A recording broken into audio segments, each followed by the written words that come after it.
Hello সবাইকে। তো আমরা লাস্ট উইক চলে গেছিলাম একটা শর্ট ট্রিপ মন্দারমণিতে।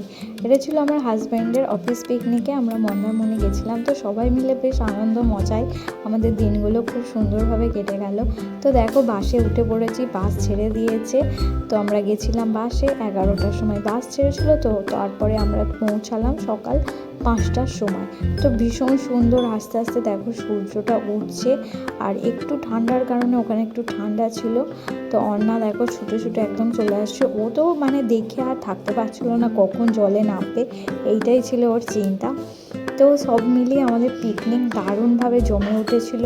অনেক স্টার পিস দেখতে পেলাম। তারপর আমরা রেডি হয়ে বেরিয়ে পড়লাম, যে জলে নামার উদ্দেশ্যে রেডি হয়ে গেলাম। তো দেখো এখানে বসে বসে আমরা বালিতে একটু বসেছিলাম। একদম মেঘলা ওয়েদার ছিল, যে একটু পরে নামবো। তো যে যার মতো বালি নিয়ে দেখো খেলা করতে শুরু করে দিয়েছে। বাকি আর কি করলাম সব দেখাবো নেক্সট ব্লগে। এখন